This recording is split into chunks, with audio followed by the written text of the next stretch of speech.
नमस्कार शेतकरी बंधूंनो, मी सर्वदे ॲग्रोटेक प्रतिनिधी अमोल शितोडकर. आपण आलेलो आहे वाकडी या गावामध्ये. आपल्यासोबत एक प्रगतशील शेतकरी आहे संदीप भाऊ. त्यांच्यासोबत आपण थोडी चर्चा करूया. त्यांचं अद्रक हे पीक होतं आणि ते लागवडीपासून ते आपल्या नियोजनात आहे आज म्हणजे हार्वेस्टिंगला हार्डली 1 महिना 1 ते 1.5 महिना टायमिंग या पद्धतीचं सिच्युएशनला प्लॉट आहे. त्यांच्यासोबत आपण चर्चा करू. नमस्कार सर. नमस्ते. तुमचा थोडा परिचय द्या, थोडा जोरात. मी संदीप पुंडलिक लहारे, राहणार वाकडी, तालुका राहाता, जिल्हा अहमदनगर. तर आपण यावर्षी अद्रक लावली. आपली सुरुवातीला चर्चा झाली होती उन्हाळ्यात, सर अद्रक लावायची का? तर आपण लावली, त्या पद्धतीनं आपण केलंय. तर सुरुवात कशी केली होती तुम्ही थोडक्यात? मी अमोल भाऊच्या मार्गदर्शनाखाली सुरुवातीला जमिनीची मशागत करून घेतली ते म्हणल्याप्रमाणे. त्यानंतर बेड पाडल्यानंतर मी ग्रीन शाईन हे एकरी कमीत कमी आत्ताच्या शेवटच्या घटकापर्यंत एकरी 30 बॅग मी ग्रीन शाईन वापरलेलं आहे. त्यांच्याच कंपनीचं डीएपी वापरलं, त्यांच्याच कंपनीचं पोटॅश वापरलं, लार्जेस्ट आणि रिबॉन पण वापरलं.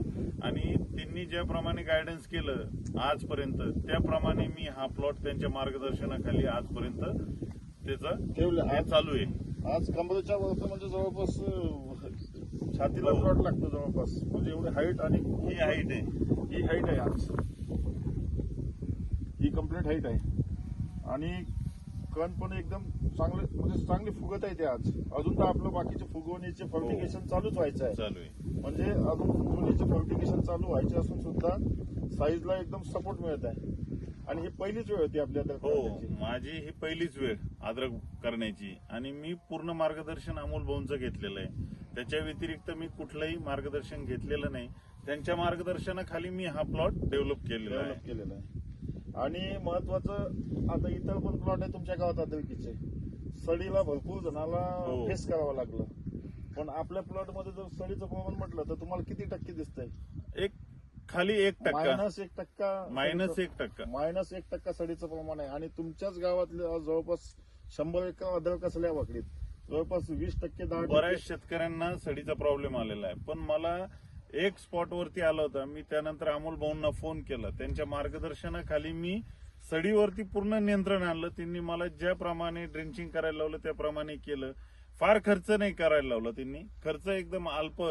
पण ड्रिंचिंग केल्यानंतर माझं स्पॉट ड्रिंचिंग केलं 3 ते 4 वेळेस, त्याच्यावरती माझी सडीचं प्रमाण पूर्ण थांबलंय. 100% आपण फक्त स्पॉट ड्रिंचिंग वर सड कंट्रोल मध्ये ठेवली आपण. याच्या व्यतिरिक्त आपण नाही, एका ठिकाणी सड आहे आणि अख्ख्या प्लॉटला आपण पूर्ण ड्रिंचिंग नाही केलं. नाही, फक्त स्पॉट ड्रिंचिंग वर आपण सड कंट्रोल ठेवली. आता तर आपण तर दरवर्षीच अद्रक करणार असं तुमच्या आता याच्यातून वाटतंय. नाही, अद्रक हे पीक खरं चांगलं आहे. काय असं म्हणजे फार त्याच्यात कष्ट आहेत किंवा हे खर्चिक आहे थोडं. पण तुम्ही मार्गदर्शनाखाली आणि व्यवस्थित जर मार्गदर्शन घेतलं आणि व्यवस्थित हे केलं तर काही खर्चिक वाटत नाही. आणि आपण प्रत्येक गोष्टीत कुठं बार्गेनिंग, कुठं कॉस्ट कटिंग करता येते, पैसे वाचवता येते, आपण त्या पद्धतीनं वाचवले. जिथं खर्च करावा लागतो तिथं आपण खर्च केला. आणि मेन म्हणजे अद्रकीचा जो पाया मजबूत होता, जवळपास 30 बॅग आपण ग्रीन शाईनच्या होत्या पायामध्ये. आज हा शेवटी कुठल्याही इमारतीचा पाया खूप महत्वाचा असतो. आज ही उभं जे आहे हे मेन ग्रीन शाईनचं. मी आजही मी कंपनी प्रतिनिधी आहे, पण आजही माझे त्यातलं 60-70% श्रेय ग्रीन शाईनलाच जातं.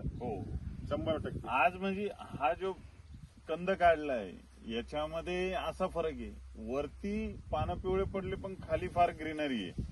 खाली जर म्हटलं तर पूर्ण असं नवे पान आहे, पूर्ण नवीन पान आहे. अशी ग्रीनरी फार आहे. ग्रीनरी फार. आणि काय ते एज नुसार आता ते न्यूट्रिशन आता डायव्हर्ट होत आहे, तेवढं पिवळेपणा आता येणार आहे. आणि कारण आता प्लॉटच हार्वेस्टिंगला आहे आपलं थोडक्यात. त्याच्यामुळे एकदम समाधानी झाले. आणि कांद्याच्या रोपाला पण घेतलंय आपण. दाखवा मग थोडे ग्रीन शाईनचं कांद्याचं रोप.